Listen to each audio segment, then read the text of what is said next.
Assalamualaikum warahmatullahi wabarakatuh. Selamat siang teman-teman.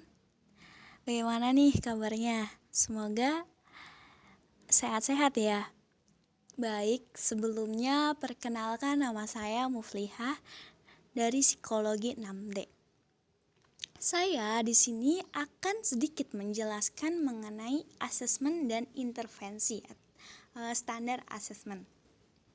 Nah, sebelumnya di sini akan menjelaskan mengenai pengertian asesmen psikologis dalam komunitas. Jadi, pengertian dari asesmen psikologis dalam komunitas ialah suatu proses pengumpulan informasi tentang suatu komunitas yang akan digunakan untuk membuat pertimbangan dan keputusan tentang pengetahuan dan kemampuan yang berhubungan dengan komunitas tersebut. Abdurrahman 2003.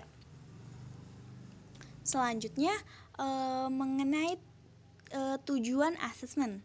Jadi tujuannya itu untuk memperoleh informasi yang dapat digunakan sebagai bahan dalam merencanakan program intervensi yang akan dilakukan pada suatu komunitas. Nah, dalam proses asesmen di sini ada beberapa ya, ada 4. Maaf teman-teman, ada yang typo. Ini 4 ya, bukan 3 prosesnya. Yang pertama yaitu mengumpulkan data. Nah, mengumpulkan data itu bisa dilakukan dengan cara kuesioner, FGD, forum group discussion, wawancara, maupun observasi.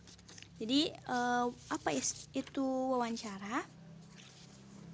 Wawancara itu merupakan metode pengumpulan data dengan jalan tanya jawab yang dilakukan dengan cara sistematik dan berlandasan kepada tujuan penyelidikan. Nah, hasil dari wawancara tersebut itu digunakan untuk penyusunan dinamika psikologis dan merumuskan diagnosanya. Jadi, wawancara ini digunakan sebagai alat untuk melengkapi informasi yang telah diperoleh. Terus mengenai observasi. Observasi ini yaitu merupakan kegiatan dalam rangka mengumpulkan data yang berkaitan dengan masalah melalui proses pengamatan secara langsung di lapangan. Jadi si peneliti ini melakukannya secara langsung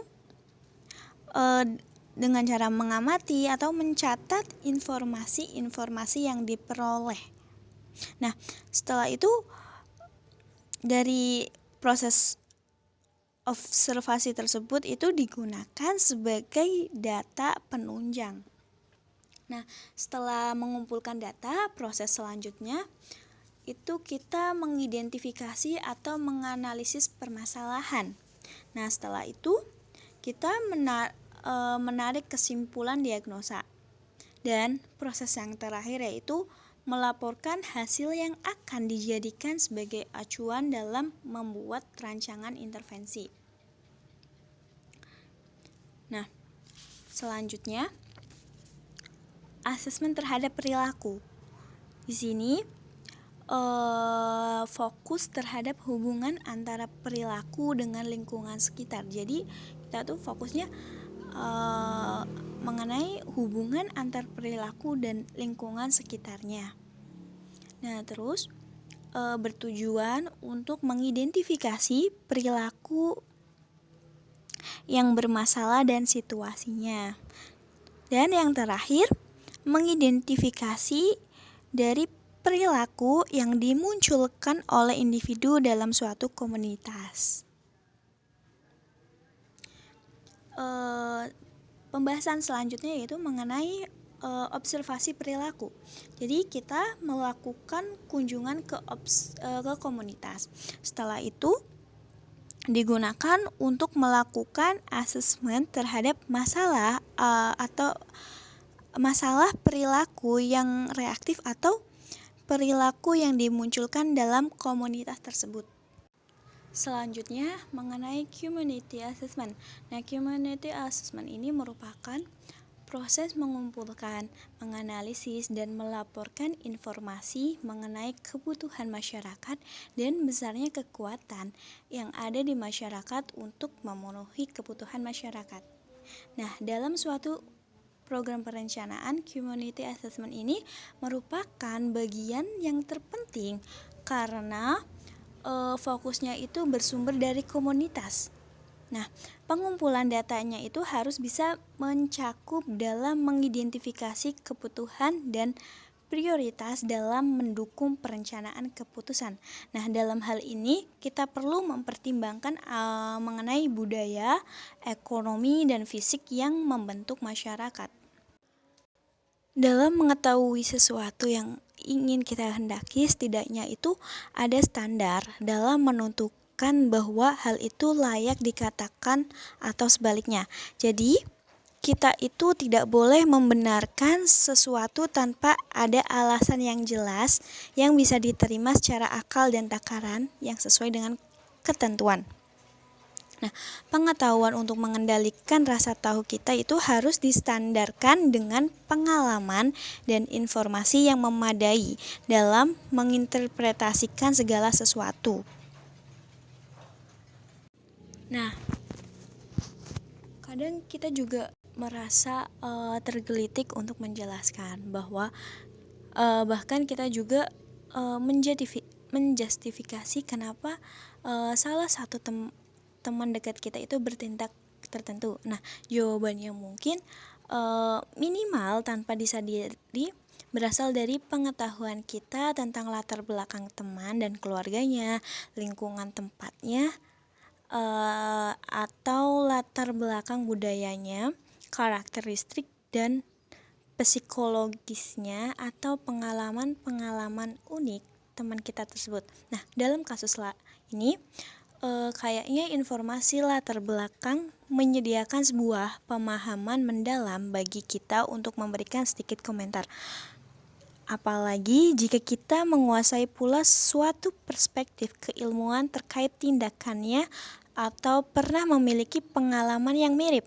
Lalu penilaian kita itu atasnya bisa dikelompokkan secara kultural, antropologi, sosiologi, atau psikologis. Nah, di kasus yang sama, kebanyakan kita merasa lebih yakin dengan dokter pribadi yang sudah mengenal penyakit kita bertahun-tahun dan juga mengenal kita secara pribadi ketimbang sama dokter umum yang hanya tahu gambaran total kondisi kesehatan kita.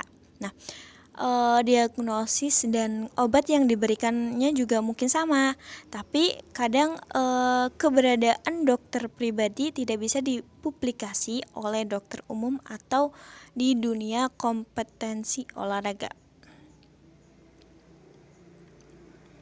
Nah, contoh-contoh ini itu menunjukkan bahwa sebuah asesmen yang objektif dan sangat efektif untuk meluaskan pemahaman klien, namun